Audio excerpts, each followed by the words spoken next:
o'clock on Thursday, August 1st, 2024. Policy and Procedure Committee meeting. Call the roll, please, Amanda. Dugat. Here. Alt. Here. Whitlow. Here. Sure. Yes. Everyone has a copy of the agenda in front of them. Have a motion to approve it. Mr. Ducat. Second. GPS signal lost. Sorry. All comments? Seeing none, all in favor say aye. Aye. Opposed, same sign. Agenda is approved. Do we have any public comments this morning? As far as public comments, is that when we're on the list? Okay. Hello, sir, who are you? I'm Keith McTaggart. Let's put on the agenda, sir, and we'll get to you in a little bit. Thank you. I didn't want to miss the opportunity to talk. You guys, there are no other public comments. Go to the EMA report. Morning, everybody. Today, the note is Mr. Anderson's first year anniversary. Happy anniversary. Thank you. Well, you're the today it's all started. Thank you, thank you. Although it's quite lengthy, it's a little small, you guys can read the details in regards to the incident that I have on there, but it was a very significant thing that took place Monday, July 15th, the day before the fair. Weather system was setting up very, very early. In fact, I actually went to the Weather Service office that morning for a different reason. It was being warned that to pay attention later on in the evening times for what was going to be. They knew that a very significant storm front.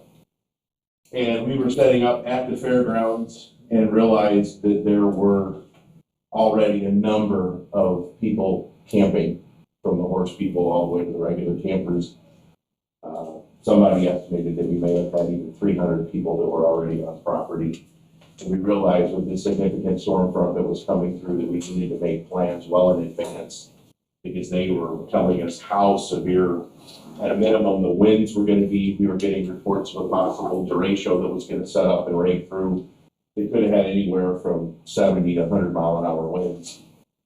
So I set up a plan working with Daryl Aders from the fairgrounds, also the safety chairman, the sheriff's volunteers, my EMA volunteers. A representative from the National Weather Service was directly in contact with me, Crescent City Fire Department. We all worked together and developed a notification and evacuation plan at the fairgrounds and awaited the incoming storm. I had storm spotters out well in advance to give us advance warning. I had one in Cullum, I had one in Piper City.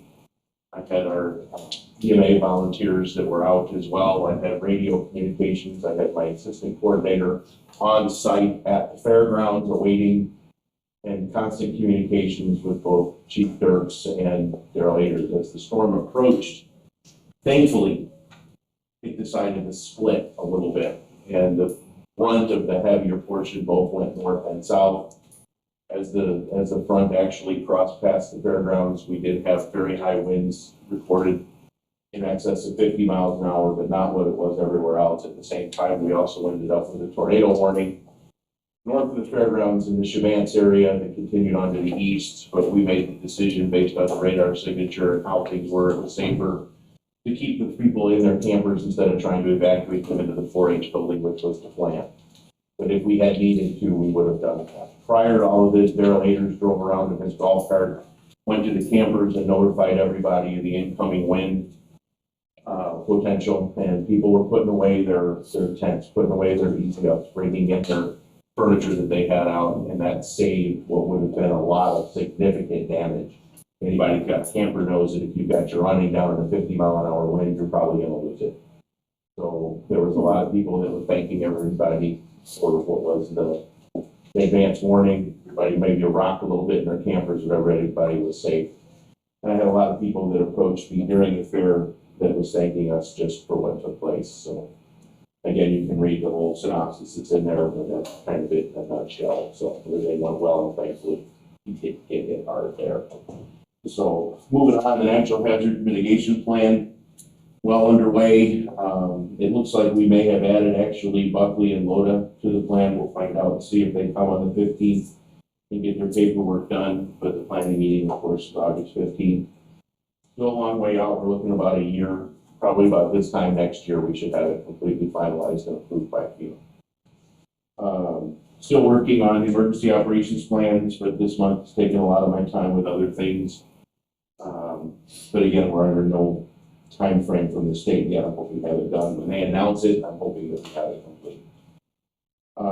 I didn't take any classes this month. I had other things, but I have completed all of my requirements for my IEMA Professional Development Series certificate. It was a requirement for me to have it within 2 years of appointment to this job. I've completed it in less than once. We did have a pretty good training that was held on July 10th. We had the active shooter training tabletop. They worked with Watseka Police, Watseka Fire EMS, the Sheriff's Department, the Coroner's Office, ICOM, Crescent City EMA, Riverside Ambulance were all present. Took about 4 hours. We walked through what was an active shooter scenario at Watseka High School. It was evaluated by members of IEMA, and then everybody who was there felt it was very, very successful, and we learned a lot of things. Hopefully going forward, we'll be able to make some corrections to plans and things that were identified and what was that data. That will parlay later into a full-scale exercise, but that's quite a bit of ways down the road. Normal committee meetings, our LEPC meeting will be scheduled later this month. I went to the Amateur Radio Club meeting on the 25th. I thanked everybody for helping with the weather event and the stuff at the fair. And then we discussed, again, continuing communication support to the county and what we're going to do to do that. Mavis meeting was last night. I was unable to attend the problem I'm having home with the wife, but I contacted Mavis President Jeff Glenn, gave him my requirements to be brought forward. It's just a copy of the guidebook and the upcoming meeting. Another paragraph in there just about the training. After I sent out that email, if everybody can get me copies of the NIM certificates, taking courses, whatever, I would certainly appreciate it. That'll make things a lot easier and inform some people of some things that might not help. Regular EMA volunteer meeting will be later in August. We're working on our special trainings that we have, mainly trying to get everybody to get certified with their amateur radio license. We'll be having a testing session that will be actually held right in my EOC with representatives from the FCC. Like Chairman noted, today marks my 1-year anniversary as EMA coordinator. I figured I'd kind of give you your review and touch on some of the highlights that I've accomplished in my first year. Hazard mitigation plan is well underway.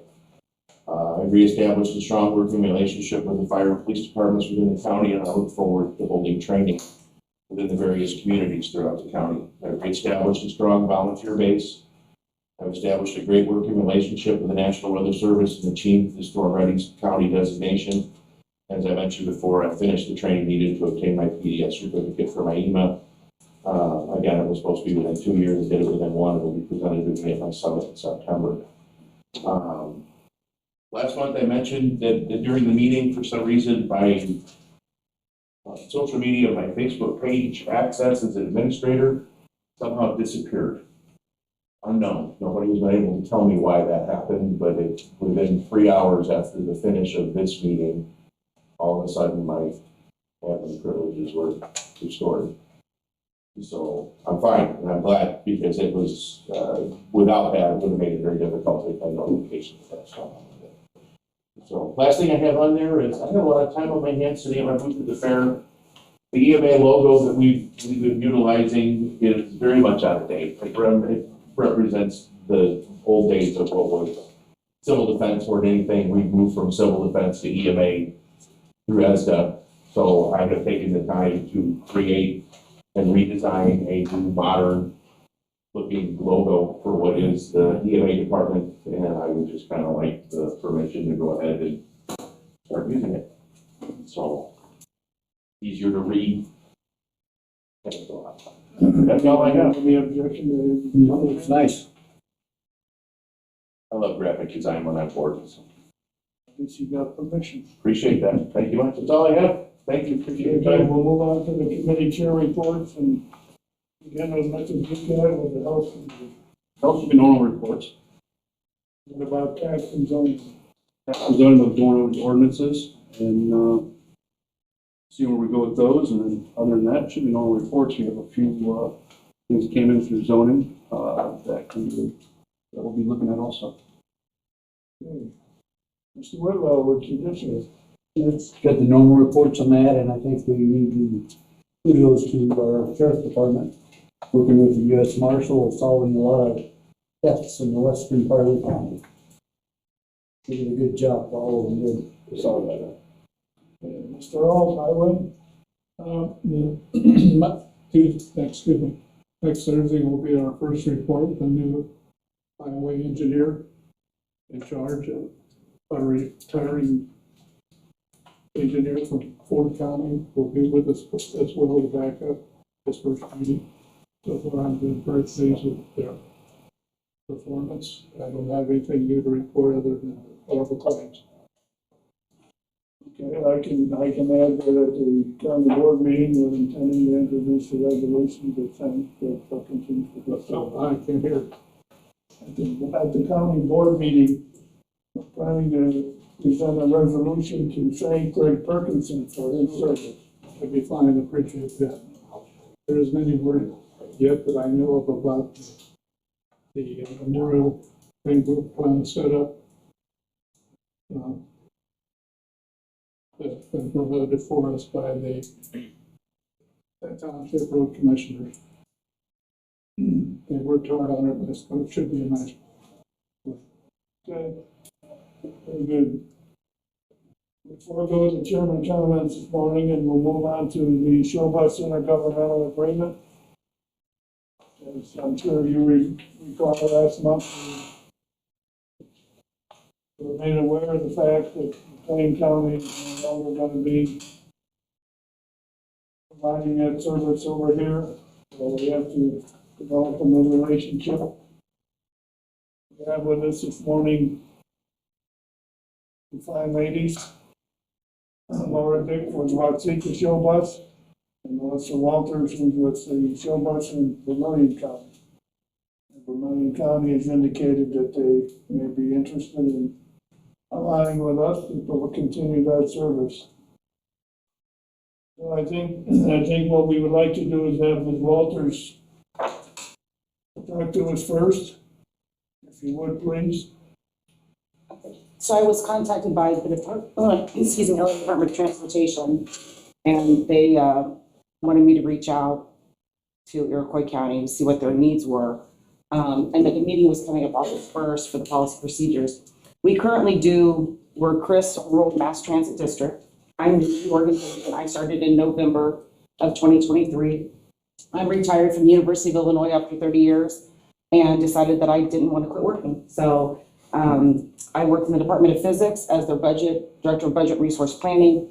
So I have lots of experience managing and having oversight for budgets and grants and processes and governmental bureaucracy, I guess you could say. So they thought it might be good, since our county touches Iroquois County as well as Ford County, because you guys were needing help in your transportation, that we would come forward and, offer our leadership skills and our processes to your county to take care of your transportation.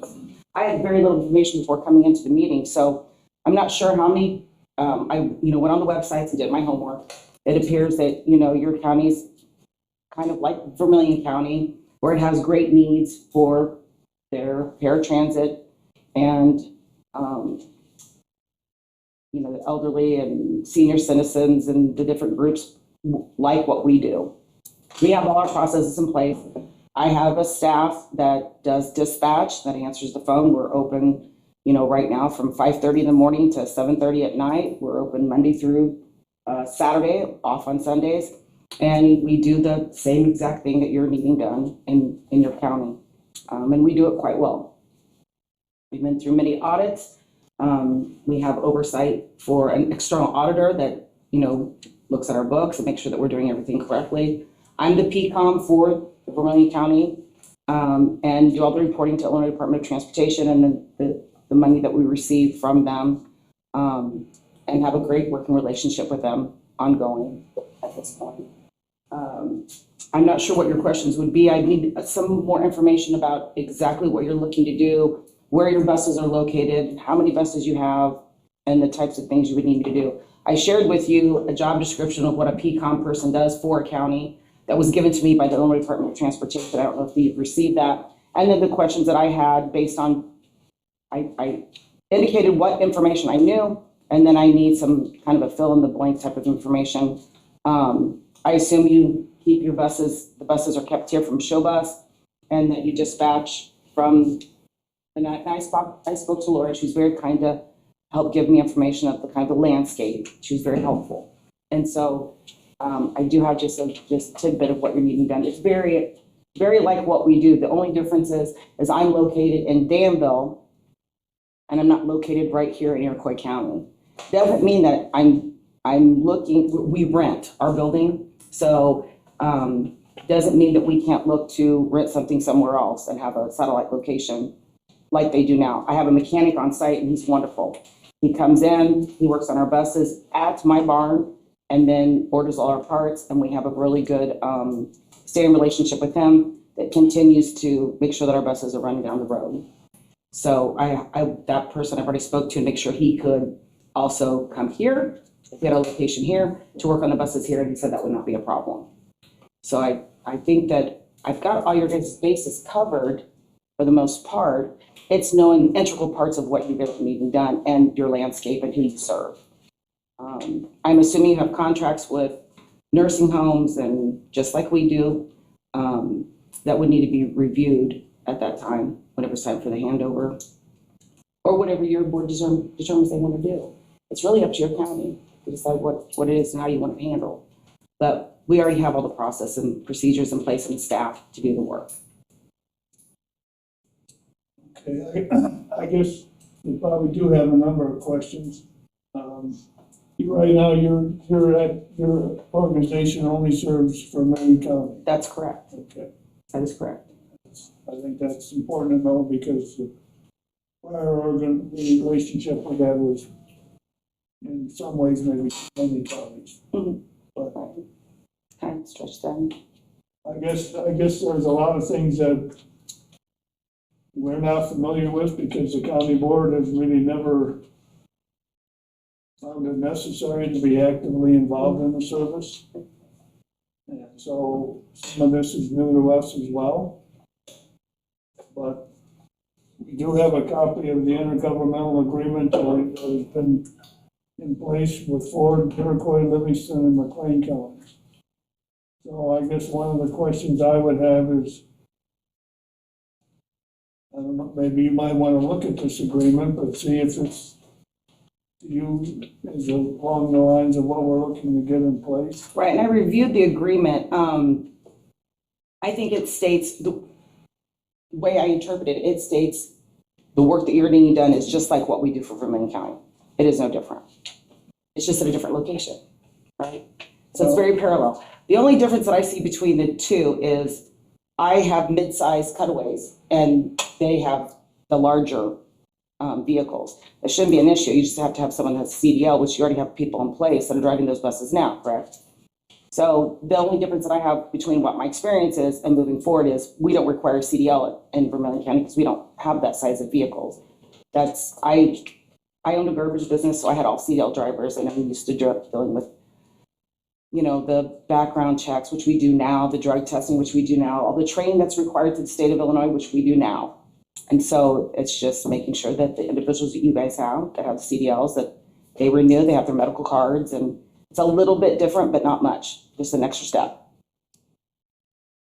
But that agreement it says, it doesn't say much, but what it does say is pretty much what we're doing for Vermillion County. And you sent me an email with a long list of Yeah, questions I and did. information you want. I guess that is also something that we really, I don't have that information, Right. but I'm sure we can probably get it. One of my questions is, do you want the answers to all these questions incorporated into the intergovernmental No, agreement? I do not. I think the intergovernmental agreement just needs to be a basic agreement saying, we're gonna provide these services for you, and it's our responsibility to coordinate with the Illinois Department, IDOT on your behalf, and make sure that, we report to you everything to a board like I would normally report. I have a board that I report everything to, and anything that's not approved in the budget, I bring to the board, whether it's policies, procedures, or expenditures that are outside the preview, right? So I'm really good about communicating and keeping people in the loop when need be. So it depends on how much tie you want with the transportation, or if you just want me at arm's length and make sure things are getting done. It's that relationship. It's whatever you guys are looking to do, I can go either way. I think it's important to have transportation in a county because that's where your economic growth develops, right? Getting people out and about, making sure they get to doctor's appointments, making sure their needs are met. We have a huge need in our society. People are getting older. We're gonna have more people in society. So it's a great need. I don't think there's any question in any of our minds that we need to continue the service. Yeah. So getting it all put together. Yeah, there is nothing. And these were just questions I want to put down to get you guys started thinking about what it takes to, put it all together and have a better understanding of what I'm going to need to understand to do a good job. And those can be continued conversations. They don't have to be answered right away. They were just things that I'm thinking about how I'm going to incorporate what we're doing in Vermilion County and how I'm going to incorporate that to do it for Iroquois and do it well.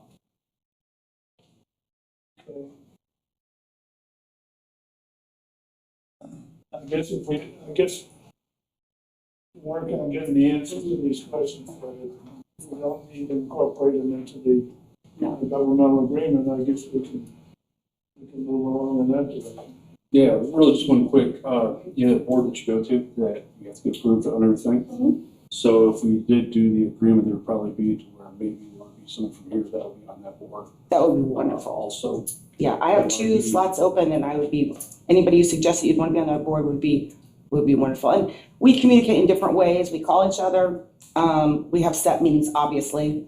I send out communications to all the board members of, even just, here's what's going on sometimes, just kind of keep them in the How loop. many people are on your board? We have obviously the president, and then we have the treasurer, and then we have 4 additional people on the board besides myself that serve. And we can add people to that board. That's no problem. And I can come and present at your county board meeting too, or here at the policies procedures board, whatever you guys might have things that arise. Okay. Do you have any questions about any of this, Mr. Devine? Not at this time. I mean, we're just looking to have basically the same services that we've been having. I just want that to continue. I guess one question I have is the size of the transport, the vehicles. I mean, how much smaller are they than what We do the 15 passenger van, and I think I saw the show bus here on the past one. I think it's 24 to 24 passenger. 28. So it's bigger, obviously. the one that we have now? The current ones you guys have are bigger than ours. We have the same size in this city of Danville has those. We just don't happen to have them at Chris. We just never had the need to have that size, And we may not need that this year. Right. Right. Yeah. So, But when you start looking at it. often I see those buses substantially empty. That was one of my They don't questions. need these huge machines. And that was kind of the paradigm shift when I came on board with Chris was we had 4 minivans that only seat 7, right? And they never used them. I'm like, why don't we use these? Well, those are supposed to be taken to Champaign. I said, well, why wouldn't we use those if we had just people walking on that didn't have a lot of wheelchair use, And so they're like, well, I don't know why we didn't use. I mean, you get into your little silo, you start working, and it's just what works really well, and you don't change it. And so we've been, always done. it's just, right, and that's okay. There's nothing wrong with it. We always drove the long bus, Yeah. Yeah, we were. Crescent City has the short bus, but that's a whole different story. Stop talking about Brian's. No. I'm not picking on her. But yeah, it's like, why do we do what we do? We've always done it that way. it's helped us on fuel and wear and tear on vehicles, and they're not as expensive to fix, and we should be we get stewards of the equipment we've been given by the state. And so, anyway, we've been trying hard to do that. And everybody at Chris is absolutely wonderful. I couldn't ask for better staff. I'm so thrilled. Agenda for next month, I forget all the answers. I have more information. There's a gentleman from the Illinois Department of Transportation, David Schaefer, that's been in contact with us on this matter. For reasons that I'm not able to fully understand, he doesn't seem to want to come and appear before one of our meetings, but he's willing to come and talk to us separately. So right now, he's coming on Monday, Oh, is he okay? and I thought maybe I would talk to him, maybe have Lyle Burns, who could get from him, the two of us, chat with him and get any questions that we have answered as well. Because I guess that was the next question that I wanted to ask about, was the financial end of all this. How is that going to be handled? Oh, so, Right now, the county is not contributing any money to this program. It's all coming from the money from the state. State and federal money, that is. So that's sufficient to cover this going forward. I think we don't have any monies in our budget set aside for this purpose. So the monies that are coming from the state are going to be adequate to continue the service. That's one of the things that I think we need to get resolved and understood here. and he did explain to me that, what they would be giving to, the county. What I need to have a better grasp of is, the things that your biggest commodities coming out of that budget is, your employees and maintenance of those vehicles, wherever you're storing them at, leases, your fuel. So I need to have a better understanding. That's why I had the questions I had. How many miles are you doing? How many vehicles are you servicing? What was your maintenance budget? I need the budget that was just for, if it can be pulled out, for just Iroquois County and those expenditures against that budget. I don't know if that has been reported. I don't know what the reporting structure is. But if we could get a grasp of that, then I would understand if that was enough funds or not. Right now, I'm not sure. It doesn't seem like enough to me. If your county is about the same size as mine and you do about the same kind of work I do, it's very short coming, which means I got some work to do to get us some more money. And that's, you got to know what you're asking. We got to go for the ask, but I got to know what I'm asking. When we ask, we need to ask and not keep going back. David Schaefer said, here's what we're willing to do. But for instance, he's saying like 44,000 out of one type of funds and then 213,000 out of the other. To give you a comparison, we get 1.3 million at Chris. That's a huge, that doesn't even compare to what we're doing. So if your business is like ours and you're doing as much as we're doing, I've got to go forward and say, there's no way to provide this service. No one, not me, not Showbus, no one can provide the service on, pennies to a donut. I got to have the ask, but I got to make sure I know what my numbers are to have the ask. And I'm not saying they're not willing to go on that request, but if they want to have that provided at same level of provided service, those funds have to be there to support that service. And so until I figure out what you guys are doing and how you're doing it, that's grossly under the market. Now, for us, we're already doing the work, right? So I already have dispatch, I already have the computer programs, I already have the staff. So there's no additional cost to you guys for that, right? But we need to pay for those drivers. I don't know how those drivers paid out of that budget now and their benefits of the current drivers. So those are some of the questions I had. The county, they're not county employees, they're Showbus employees, I take it. So, those are the questions I'm going to have because I don't have an extra $500,000 or $600,000 to throw towards your guys' program. But that's when we say, here's what the needs are. Here's how they're met. If you're wanting Vermilion County to take it over, here's what I'm going to have to do that to keep it status quo the same.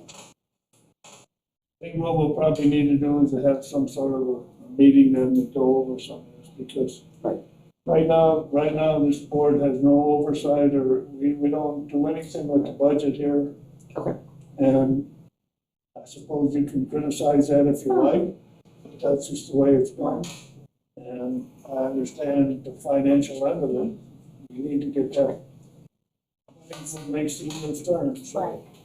And you know, we have a place there in my barn to fix the vehicles, where I'll have to have somewhere here if something was to break down and I can't get it back home. I can send my guy up here. He's got all his maintenance stuff on his truck, he's got, you know, generators, the whole 9 yards, and that's one of my concerns, is making sure that we keep going down the road and no one gets stuck anywhere. I got a tire guy that'll come right to you, he does that for me. I've got a windshield guy that'll come right to you, already got that taken care of. So we have that stuff already in place, that's not a problem. I have a dispatch already in place, that won't be a problem to do your dispatch from our organization, that can be done from anywhere. You don't have to be on site, right? But your drivers have to be paid, the fuel has to be paid, the vehicles have to be paid. Those are some things we're looking at. Well, and I can answer some of those questions too. Maybe, this meeting is probably gonna last at the most another hour, if it's possible, if you could stay Yeah. a few minutes, maybe we can get some of that taken care Okay, of. that'd be wonderful. Would you like the perspective from Showbus now or not? I'm sorry, I didn't hear you. Would you like the perspective from Showbus now as well? Okay, Should I come up there? yep, that's fine.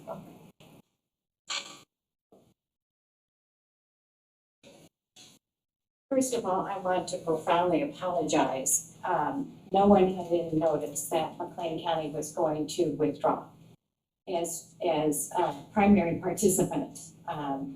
There is a new chair. She's taken a new slant on some of the programs that the county has traditionally overseen for other counties. And that is their absolute right. I did ask them to give more time for the transition, and that did not happen. And again, that is within her power. If I'd known it was going to happen, I would have given you more notice. You see before you the intergovernmental agreement. That meant that you could participate as much as you wanted to, but you weren't required to. And that has changed now. As this begins to fall apart, you have to decide what to do.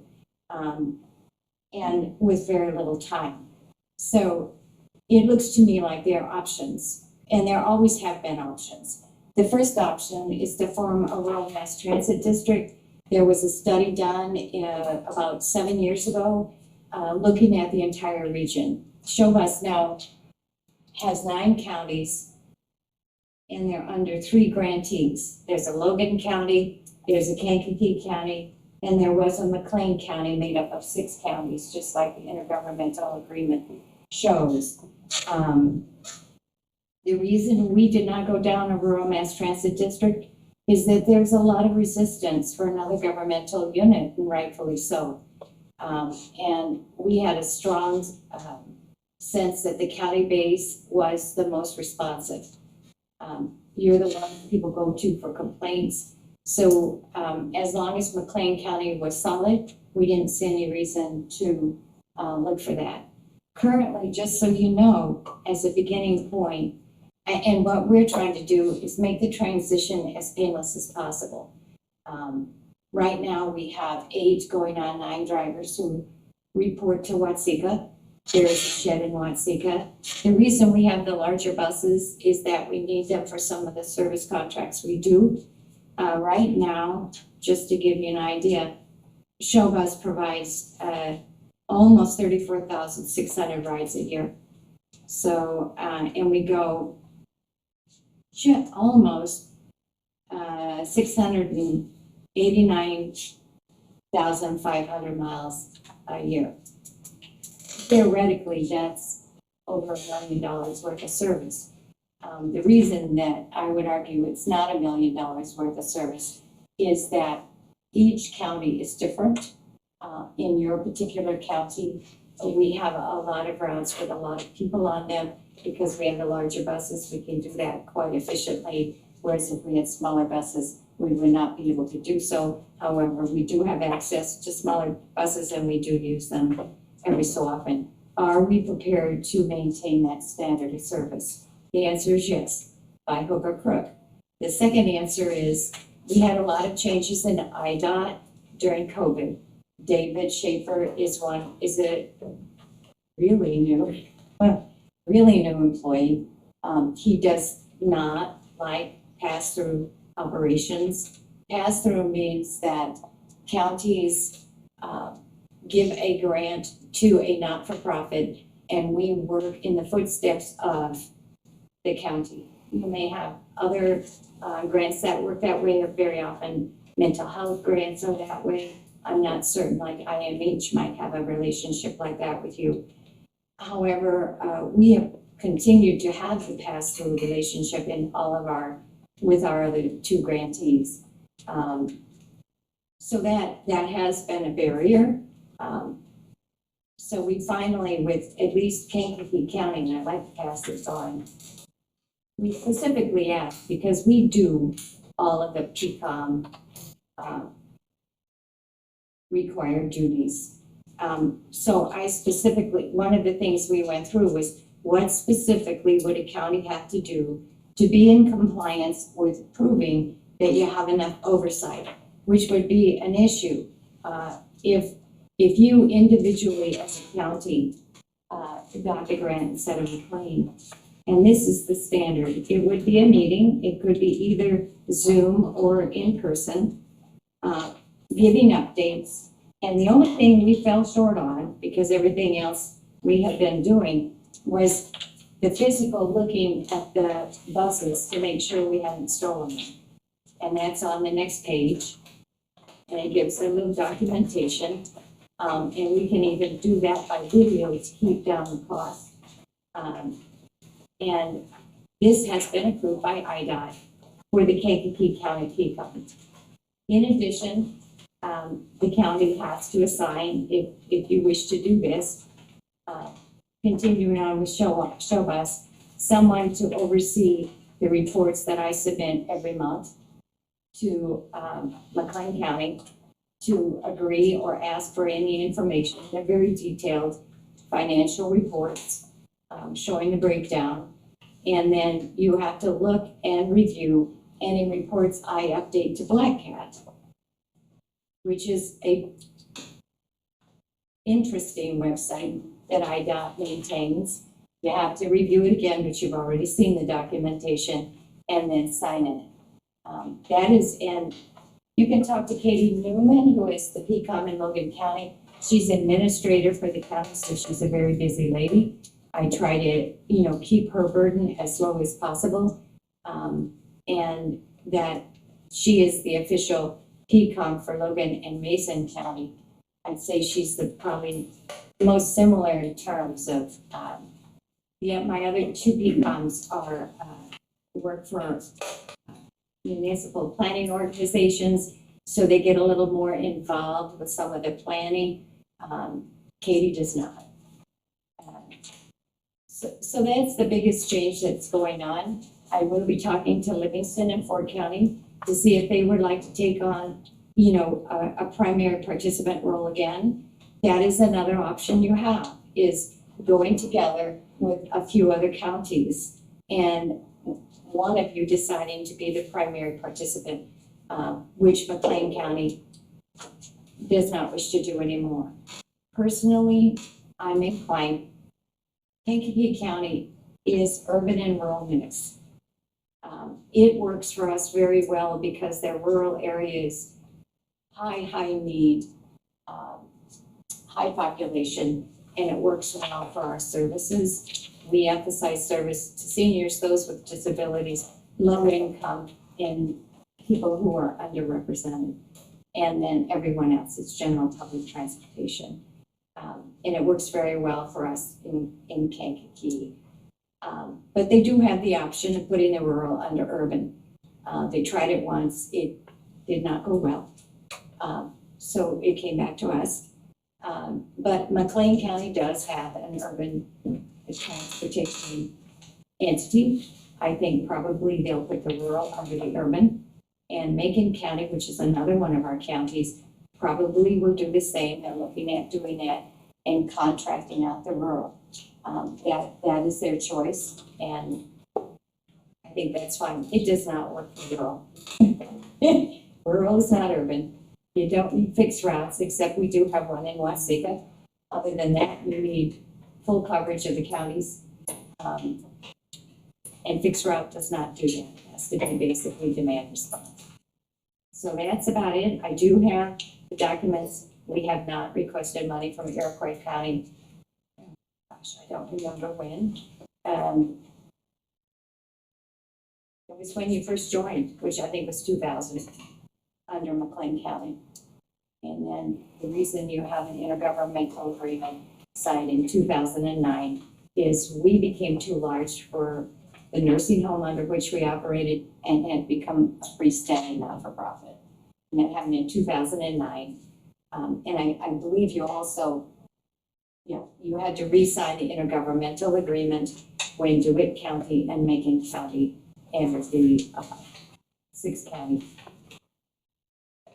region. So the biggest issues as far as I profoundly apologize that we had no more warning than we did.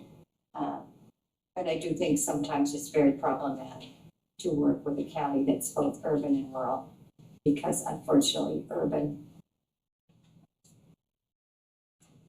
how can I say this, tends to take precedence over rural.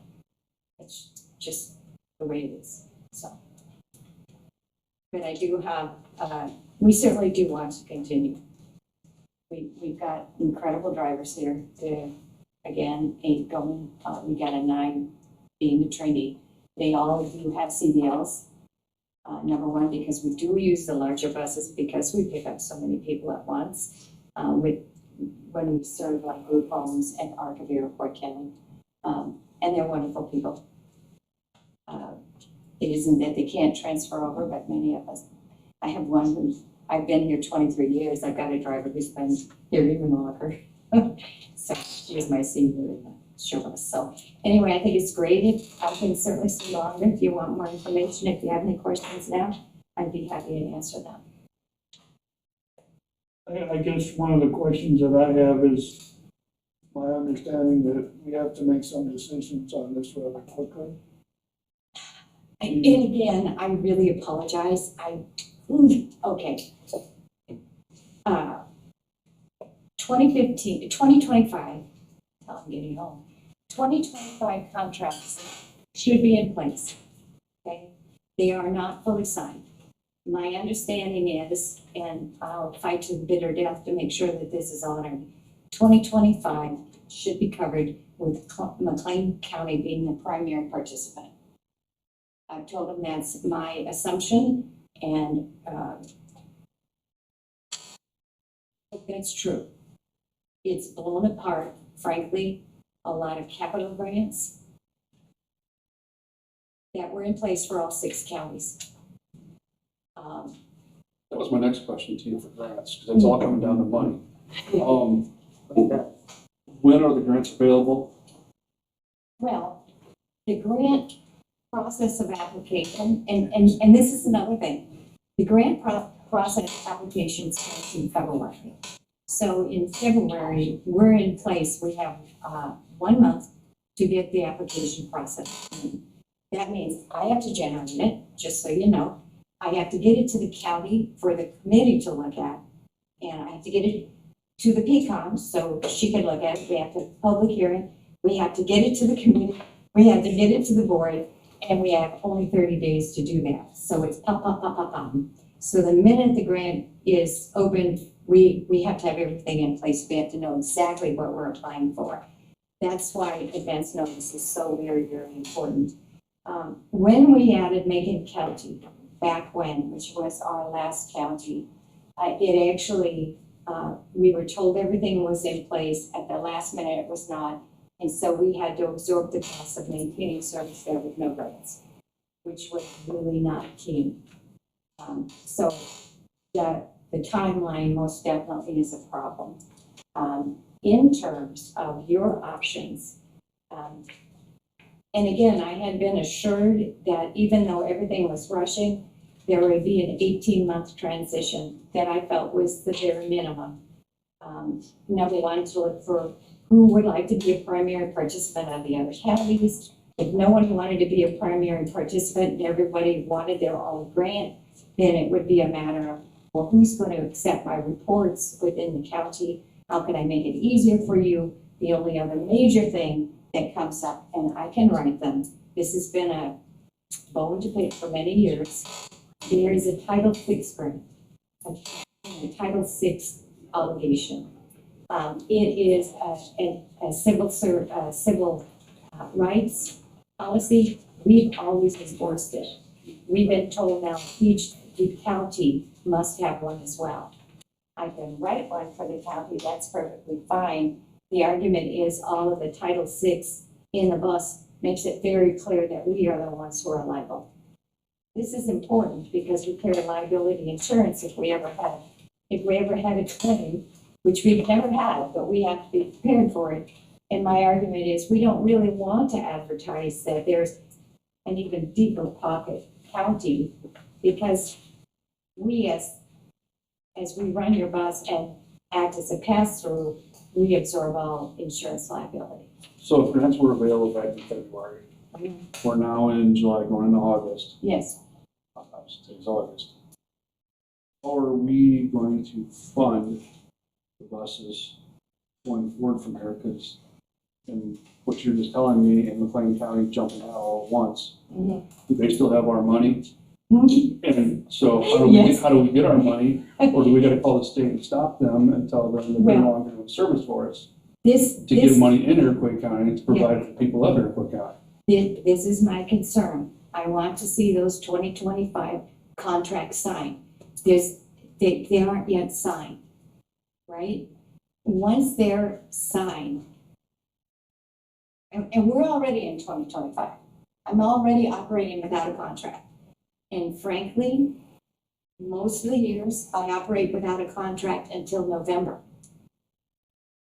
Mid fiscal year without any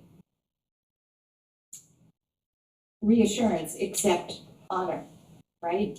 So this is a huge worry for me as well too. 2025 in theory must be covered and I will fight for that.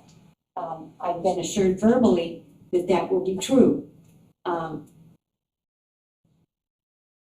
That's the best I can do for you. IDOT is now subdividing down the money. I am arguing that there are also capital asset grants that have been in place for years and years that don't sunset until 2028. I do not want to lose all of that money just because it's in McLean County's name. So this is a big deal. This is a really, really big deal. The only thing I can tell you is that I'm going to move heaven and earth to preserve the transportation without any disruption. And the reason that's very important is there's not only the general public, there's not only the little bus everybody's used to running around Watsika, there are all the other people who rely on us, the other social service agencies in your county that rely on us and have for decades to get their plans where they need to go. A disruption would mean those agencies would be at risk. If you can tell I'm a little hot about this, you're right, I'm a little hot about it. And the only thing I can tell you is I've been at Showbus for 23 years. I've seen a lot of crises, including when we didn't have a budget for 2 years. That was fun. And somehow we will weather it through. I want to buy you as much time as possible. When we did the RLS report and looked at a mass transit district, that was a no because it's another layer of government. If you want to go that route with other counties that share your similarities, you need to look at it very closely. The general public has to have input into it. That's a huge change that we rejected years ago. But if you want to do it, fine. If you want to be partners, like I'm going to go speak to Livingston County on Monday, that's fine too. I will tell you right now, to try not to get hot about this, that with this new bureau chief, he claims he is not trying to blow up the pastoral relationship with other operators because there are many counties that are in your position. I've challenged him on it. I've gone through quite a bit with him, quite a few audits with him, none of which, to his dismay, can he find that there is anything wrong with what we do. But it's been an incredible challenge for Showbus. But I can say I will be with you through it all. I will preserve this service by hook or crook as much as I can. And Do you have any objection or problems if we were to align with Vermillion County, if the financial ends can be worked out? then we cannot serve you. What? We would not serve you. We cannot serve you. Is that? Because we don't do, we cannot, as far as I know, there is not a pass-through relationship that can be maintained with a mass transit district. This is something that's unique for counties. As far as I know. Is that because of the grants? It's because of your governmental unit, yes, and it's the way the 5311 is operated. The other problem, and correct me if I'm wrong, I'm not sure, because I, again, didn't do much. It's a different thing if you're a rural mass transit district yourself. If you form your own rural mass transit district, you can make an intergovernmental agreement with another rural mass transit district. It's just a different animal, and one that I am not certain would be in a pass-through relationship. As far as I know, in the 53, it's just a different animal, and I'm not sure how it will work. If you're saying you could, I don't know. I cannot say that we can do it. I am not sure that we can do that. So the one thing at Vermillion County that we have done, because we were urbanized and rural at the same time, now we're all rural. So that's one of the changes that happened in Vermillion County under my leadership. We have a contract with the city of Danville that we provide those services on behalf of the city of Danville. And they pay us for those services, and we bill them every single month for that ridership. So I guess that would be another avenue you guys could go, the county could go down, where we would be the recipients of the grants, the funding, but if we did work on your behalf, then we would have to then bill wherever those grant funds lie for those services. And so that kind of muddies the water even more. The one route that we have done that might be something that we'd want to look at is we have it in the ordinance for Vermillion County that we are the rural provider, period. And so the county is at arm's length. They have no responsibility. They're not liable. We cover all the insurance. All the liability goes on Chris.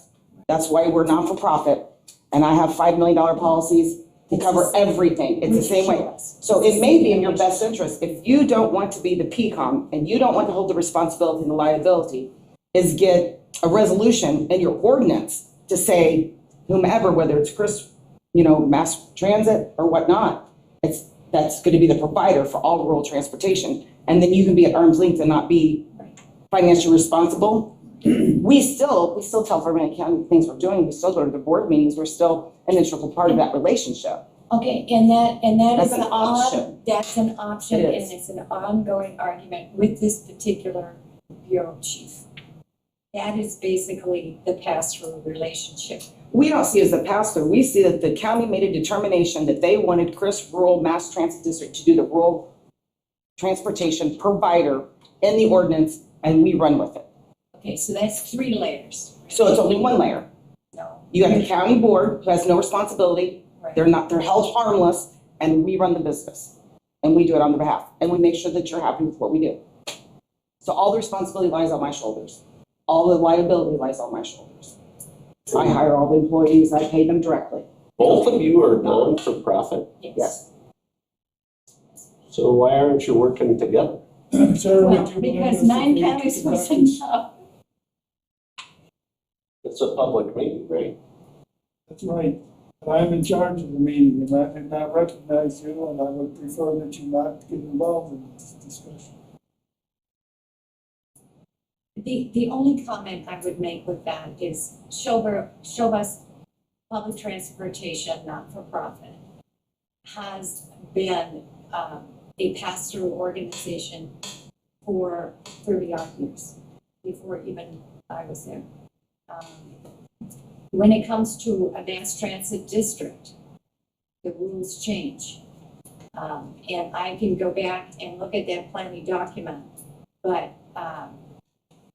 that was one reason why we rejected the rural mass transit district concept. If Mr. Schaefer is coming here on Monday and you came as well, do you think we can get some of these matters resolved then? I think it'd be a very interesting conversation.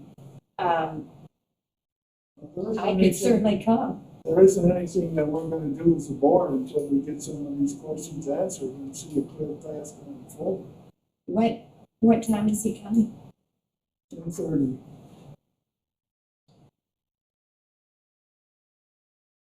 As long as I'm out of here by 2:30, I'll be fine.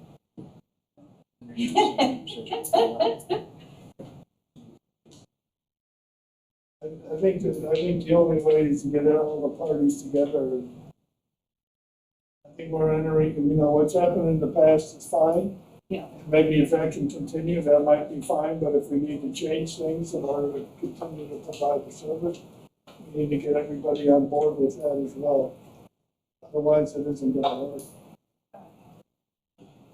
I wish that Mr. Schaefer would have been here today. I don't know what his problem is, but Well, and the only thing that I am holding him to is the agenda you see before you. He's the one that has been agreed upon as being acceptable as an oversight model for the pass-through, as well as the level that the PCOM is already doing in Kankakee, which again is reviewing all the documents I send him every month. And then okaying them and letting them be uploaded Black Cat and signing up. So it's very minimal, but at the same time, that expense can be charged to the grant. We try to keep it as low as possible because of course we need all that money to go to transportation, not duplication. okay. Any other suggestions or comments? Very good. Would you like me to stay later or? That'd be fine.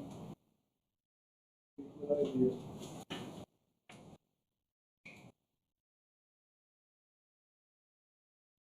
Okay. Next, we had the discussion on the resolution about forming a new state. Most of you recall at the last board meeting, we had two ladies here who presented some information to us about their interest in forming a new state part of the city of Chicago, and I'm not sure what Page County, Lake County, or whatever. Well, I understand Brian has gotten some information from the lady as well that she forwarded on. My understanding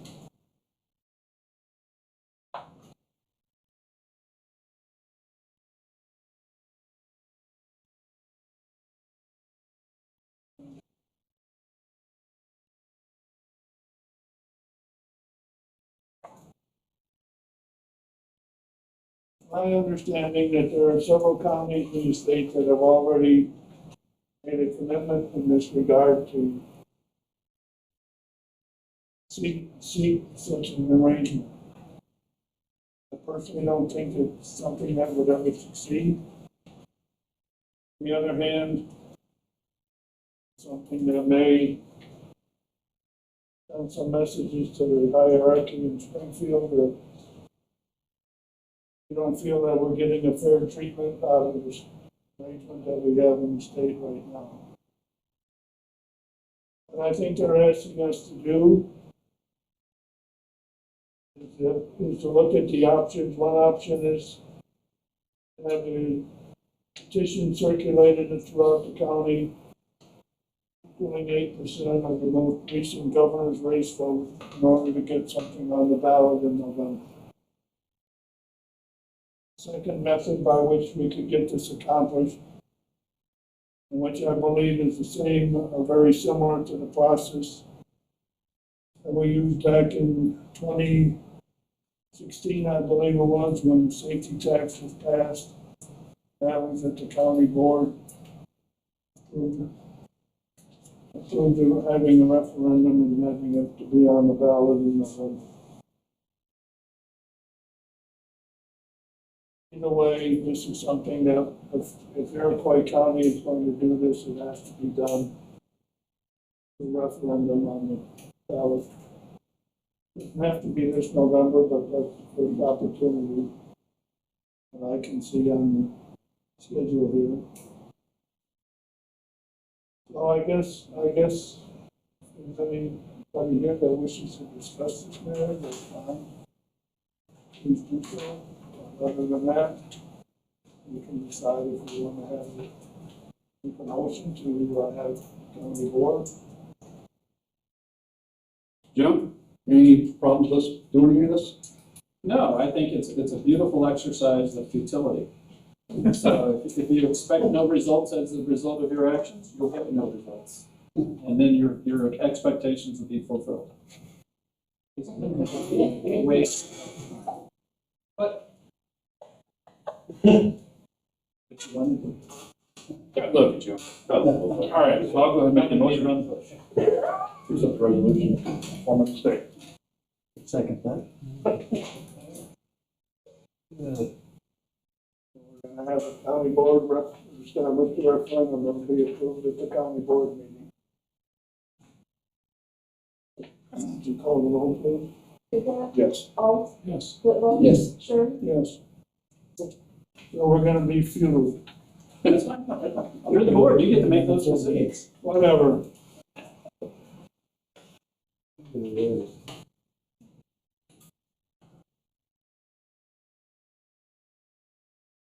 Too many papers this morning.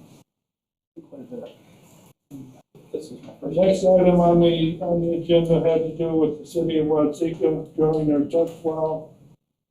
We need to get together with Mr. Barons on that subject, and I don't think there's anything that we want to do this morning. We've gotten some information from the FSA that I think we need to analyze and dig into and get a little clarification, because there's some things in there that are conflicting and confusing, and I don't think we're ready to make a decision on that right now. We're gonna go to the next item, which the gentlemen are here to talk to us about Ameren's high voltage electrical transmission line. So if one of you gentlemen or both would come forward and give us your presentation, we'd appreciate it. All right, thanks, appreciate it. My name is Rolf Jeremus, and this is Keith McTaggart.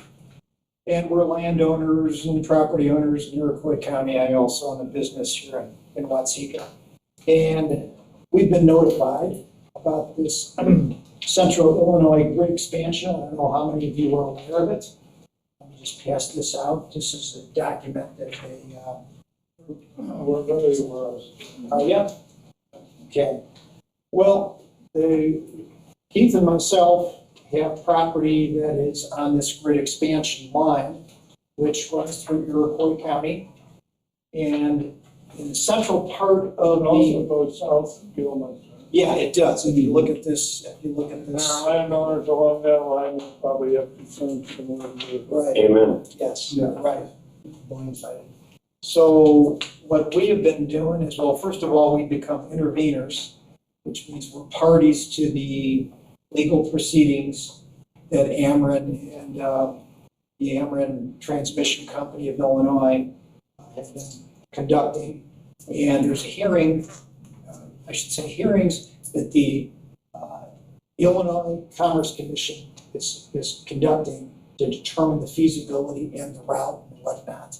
So we have become interveners in this process, which allows us essentially to participate in listening, seeing who objects and what concerns and issues have been created. And we've sent our own issues in as well.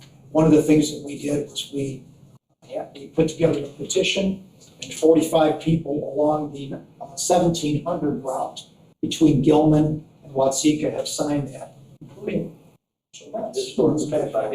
yeah, the Historical Society has some property that's along that line, and they're concerned about this expansion effort as well. One of the concerns that we have, the main concern, I guess I should say, what they're doing is they are increasing the voltage of this line from currently 138 kilovolts to, they want to add 345 kilovolts on top of that. There's a lot of houses and personal property that are along this route and that will be impacted by this expansion. There's a lot of information to talk about electromagnetic and magnetic radiation that's caused by these larger lines. So that's a big part of our concerns. And what we have done recently is propose an alternate route. And we wanted to kind of make you people aware of this. Here's a document that I also put together. I think I sent each of you, many people, a copy of this document. This is, take one of those if you would. One of these. The first page of this is a description of the route, but I won't bore you with all the details. The second page, we can talk about this later, about the benefits, but the third, fourth, and fifth pages of this is a map of the alternate route that we're proposing. And essentially, what we're saying is that starting in Danforth, east part of Danforth County, and around Gilman, we want to run, instead of on 1700, we want them to move the line up to Route 20, between Route 24 and the TP&W Railroad, going around Crescent City, and then once it gets to the Watseka area, it would continue on the same route that it's on. So that's kind of what we're proposing. So you're adding more miles to the line. Yes, you're right, and that's one of their objections that they've stated in meetings that we've had with them already, is that you're adding a little more space, lineage. And I could almost argue that, because they're gonna dodge around houses if they go down 1700. So I have not done the math on, going around the houses, but One of the we things, probably are adding maybe a half a mile, but the impact for the residents is worth that half mile. one of the things that you may notice if you travel around, I have a house also up in the western suburbs, is that the high voltage transmission lines in the Chicago area have a wide corridor where there's no businesses, no houses. That's not what they're doing here in Iroquois County. Some of them do, sir. Well, very few. They're not underneath the lines. If you go along 355, if you look in DuPage County, where I live, where I have a house, there's no houses that are, they may border the area, but they're not underneath the lines. On 1700 North Road, if you look at the power lines there, we're talking houses within 50 to 100 feet of these lines. And what they want to do as part of this is they don't want any trees or any permanent structures within 150 feet of the center point of that line. There's a lot of houses that are located virtually underneath that line. So this is a big part of our concern is what they're doing in this expansion. Now, you may say, well, there's nothing you can do about this. That's not true. They're in a study phase right now. They're proposing their lines, what they want to do, basically upgrading the line that they just changed 3 years ago. Yeah. They just upgraded this line 3 or 4 years ago. Yeah. Now they want to turn around and tear those poles out and put new poles in. We've been through that with them already. Yes. So what we're doing is we are in the process now of getting petitions signed for people along this route that would be in favor of having the route changed, of course. the benefit of this new route is that there's very few houses that are along that route. We're talking, I think there's 4 houses that are within 150 feet of this new route. But Are you sure that between the TP&W Railroad and Highway 24, there's sufficient room to put this? They already have a transmission line. they have what's called a distribution line Yeah, on the it's a north different side. term. And then the transmission line, which actually, it's not very invasive in the sense that it's gonna be sitting on top of a big concrete pylon. And then it's gonna go up from there, and there's gonna be fewer lines than there are currently in the 1700 line. So there actually will be fewer things. But anyway, there's a big benefit, as we've identified. If they go along that route, not only is that kind of a transportation corridor and there's fewer houses along it, but there's a lot of dead trees in that route. They don't want trees in their route. Those can be cut down and removed. It would be a benefit to Route 24 and also the railroad, because you've got trees that could fall over and cause a problem. And if they work together and jointly to clean up all the dead trees in that route and eliminate the trees, you just have a prairie scape there. How much room is there between the edge of the railroad right of way and the highways right of way? It's about 50 feet. Really? It's about 50 feet. And keep Now, in some in mind, areas it widens. keep in mind, they already have the right of way with their distribution line. Right. That's on the other side of the railroad, of the line. And I've stood in front of several of you before, and we've talked about zoning and planning. And when I think about zoning and planning, I think this is as important as anything. So we're not, I guess, we don't know what your involvement would be in this. I don't know that you folks have been involved as interveners at all in this process, and we're not necessarily asking you to be interveners.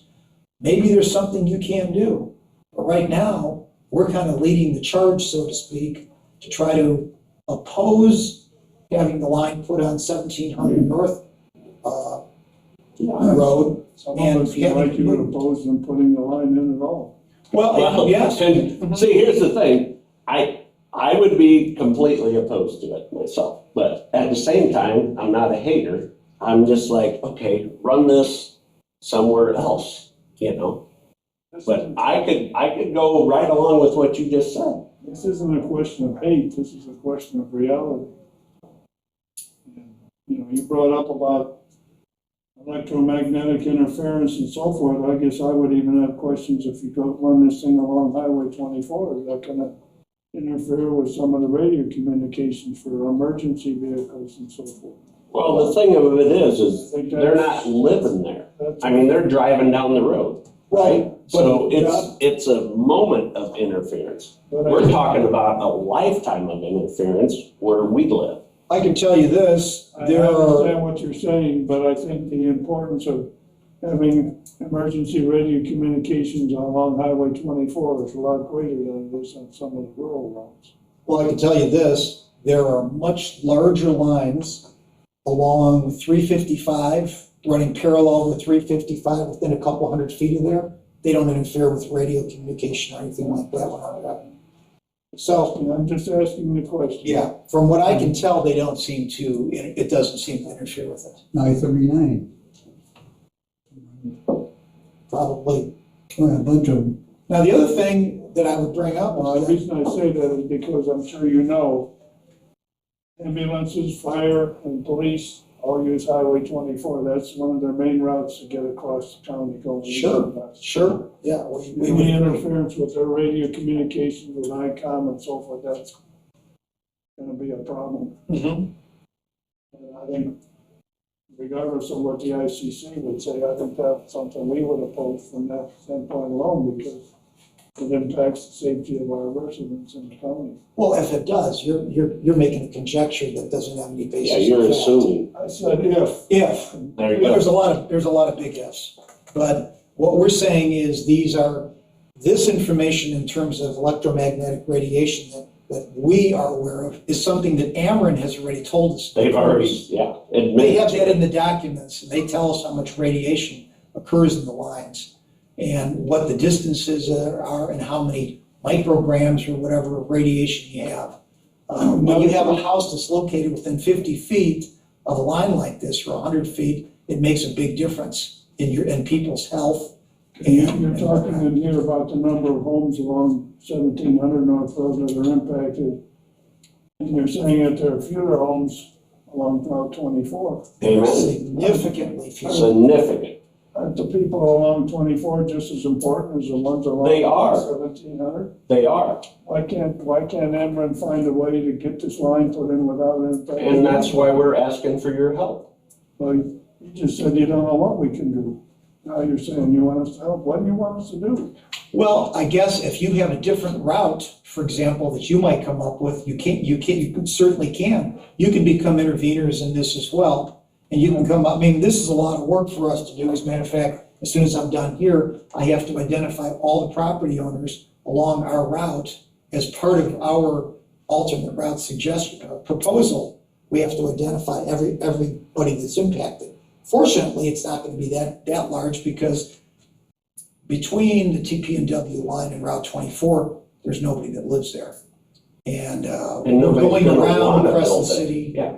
We're not going through the town of Crescent City. We're talking about. I understand what your route is. I studied it. Okay. So I guess one, It's probably better than the current route, but in my mind, it's not going far enough. it's not going far enough in terms of you're So suggesting. you still have some homes along Route 24 that are gonna be impacted. What about the people on the north-south branch of this line? Well, we're not saying that can't be, I think you should be including them. Well, we can only fight so much. yeah. Sir, if you'd like me to finish, we'll get somewhere. If you're gonna interrupt me, we're gonna get nowhere. Okay? Right, and you did not call on her when she talked. But anyway, to your point, and to Keith's point, we can only fight so much of a battle. In other words, we can't change, our interests personally are between Gilman and Watseka, and we don't have an interest going down there. There's other organizations, there's many other organizations, there's probably 25 different interveners in this process. This is going to be a very lengthy legal process that goes on because there's lots and lots of parties. The Illinois Agricultural Association, MISO, this and that. As a matter of fact, I just saw the Ludlow Cooperative has now filed all kinds of data requests and concerns that they have. So there's all kinds of organizations that are involved in this process. We're trying to focus on what we feel is our concern. We can't do the entire route. No, I'm not suggesting that you do the entire route. What I'm suggesting is if you included all of the route that's within Iroquois County, you might have a stronger argument in your favor. And there are plenty of people on the north-south route from Gilman down to the Lota or the southern border of the county that are as equally upset and concerned about this matter as you are. Well, what are they doing about it? Have you talked with them yet? No, I have not. Do you know Russ Geisler? No, I don't. I do. You Yes. ought to talk to Russ. The thing is, we can You know only, Roger Gustafson from Lota? Yes, I do. I'll talk to him. I have. well, sir, we can only do so much in what we're doing, and our proposal is for limited in scope and limited in impact. If there's somebody that comes along and says, for example, in this route, stay down here and stay out of Iroquois County, that'd be wonderful. We're not gonna be involved anymore. If they change the route and move it out of Iroquois County, right? Probably not. So we can only do so much, and we only have a limited time and availability to do this kind of work. Well, I guess if you could tell us what we can do to help, I'm sure you're probably gonna get a good reception here, because I don't think that there's very many people on this board, if any, that are in favor of what's being proposed here. On the other hand, I can say that when all is said and done, when they have this hearing in Springfield or wherever, it's gonna boil down to what Governor Pritzker says. I don't, he's actually not involved. It's the ICC, and there's a Judge Dolan, who is the guy that's making the decisions, and he's been assigned to this project. And it turns out there's a whole staff of people with the Illinois Commerce Commission that are very involved in this process, and they kind of receive the documents. So we very well understand what the governor's plan is for the state, and we understand how it impacts Iroquois County. We understand his plan is to bring in and inundate the county with wind farms and solar farms, and this line is necessary to do that. And when all is said and done, that's what's gonna happen. Well, I guess one of the things I don't understand is We're more than willing to fight against it. But as Mr. Devine pointed out on the last issue, it's probably an exercise in futility.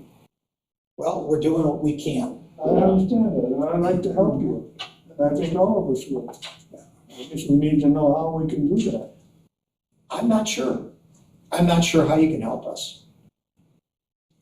When is this hearing gonna be?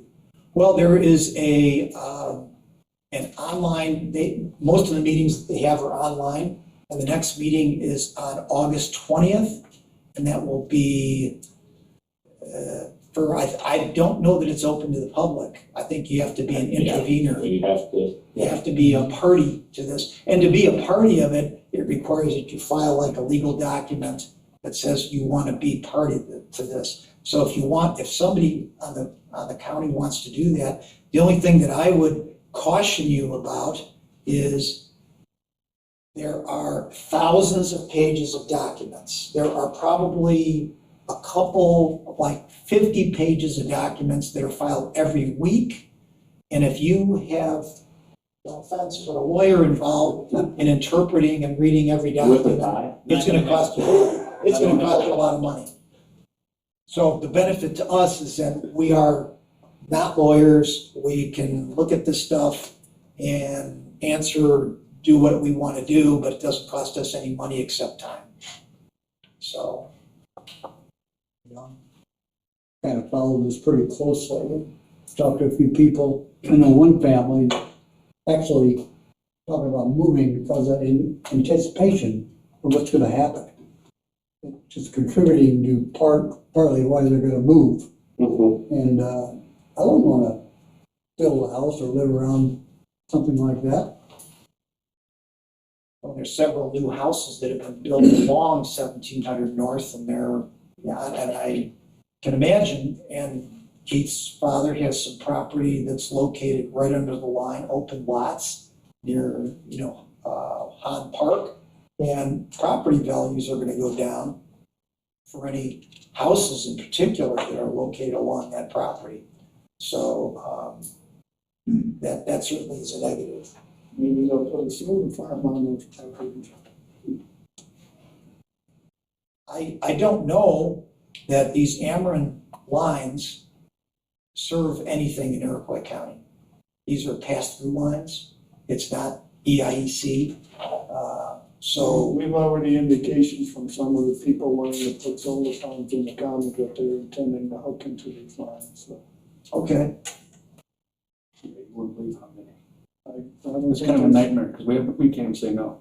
Just so you know that, it's the federal government that's forcing us on us, and we have no choice. Mhm. And we're willing to come and tax and say exactly what you're saying now. Going forward, what John's trying to get the point across to you is, you gotta get bigger. You gotta encompass the whole Iroquois County. Come to Tuesday's board meeting, let public comment and speak about it, and try to get the people involved. Try to get Carla Waters here. Talk to Carl from WGFA. You gotta get huge to make an impact, to make this change even a little bit. well, we did have a front page article in the Daily Journal about a month and a half ago. So. But you have to get big. You can't just hope for one area to get done. You're gonna have to encompass the whole county to even get it to move some. Ameren doesn't care about us because the federal government's give them a ton of money. The governor's gonna make money off of this. He's happy. The people of Iroquois County aren't happy. There are some that don't live here that are happy because we can get solar farms. And maybe there's a few here that do have property that are gonna be solar farms. I'm not happy about it, but I don't have a choice anymore. That's the part that sucks about this, to be really honest with you. I think we do have a choice, and I think that's why we're here, is to help us get But you gotta get bigger. huge. Well, your words, yes, You have to. and that's why we're here. We're asking you to help us I'll get give you, bigger. and I have no problem, I can give you a letter of recommendation from all of us here that, we wanna change too. But we gotta get bigger. To be heard. They do the same thing with us when it comes to grants. We're pretty much diehard Republicans around here. They don't even wanna help us. They will go by Russ Geiser's house and not work on his road, but they'll work on everybody else's road because, you know, he's worked with Republicans downstate. They stay away from him. They do anything to come after us, to go around us, to work around us. That's why, like John said, you gotta get bigger. We wanna help. Well, that would be good. If we could get some additional assistance from people along that southern leg from Gilman going south, would be glad to work with anybody that is along that route that would be able to do what we're doing, or, you know, as interveners, if we can be the lead people to file some documents for somebody else, an alternate route or whatever. One of the things that you know, we kind of realized early on, you know, is that our initial approach was to oppose the line, oppose the upgrade, but that seems like an exercise in futility. What we decided to try to focus on is changing the route, because it's gonna come through, right? Now, if we can move it to a location that is less impactful and hurts less people, that would be more beneficial than just saying you can't do it. Because that's either a yes or a no decision, and it's not likely that they're gonna say, okay, well, you've got some concerns, we're gonna throw this whole idea out the window. That's not gonna happen.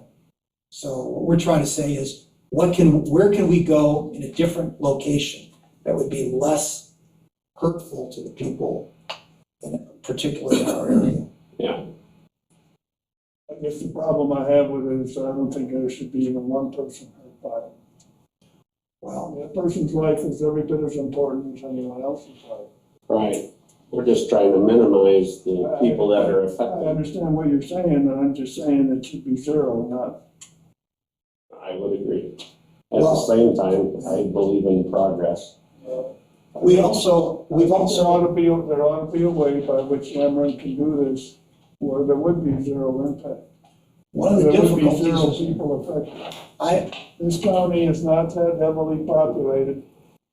If they can't find a way to run their lines through, whether they have to bury them underground or put them someplace where there isn't a home, it can be done.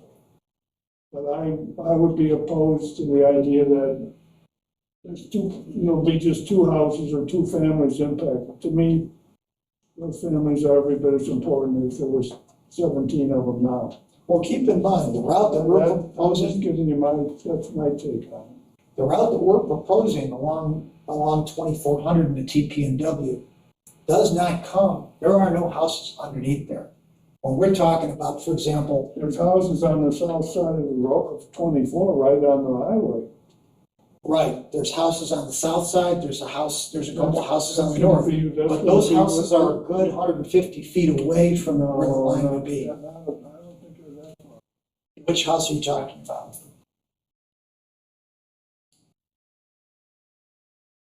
No, I don't know if I can tell you the exact address of the houses. I drive by them almost every day when I come over here. And when I'm driving, my thoughts are other than where those houses are located, but I know there's houses right along the south side of the road. There's one just immediately west of Watsika, and there's one immediately between Crescent City and Gilman, I believe. There's at least one house. It's right on the road. I The mean. brick house there between Crescent and Watsika? There's a house where the gentleman's been doing a lot of remodeling over the last several years. I just don't remember the street address. He's added on to the house and whatnot. And that house is within 50 feet of the highway. I bet he's pushing the highway right away button pretty hard. Brick house, the brick one? I don't know if it's brick or not. I know it's brick there, it's you know what I'm talking about. I think so. Yeah. I think. Just west of that, The ceiling house. I'm not even sure anybody's living there. Somebody living there because they've been remodeling the house and added on to it. I mean, it was, like I said, you drive by going 55 miles an hour or whatever speed you're driving, you're not, Never over 55, right, Jed? Right. I did check, but I think across here, County Road 10, this was done. They came to come back and fix this up around here. We did it ourselves. After waiting many years. Okay.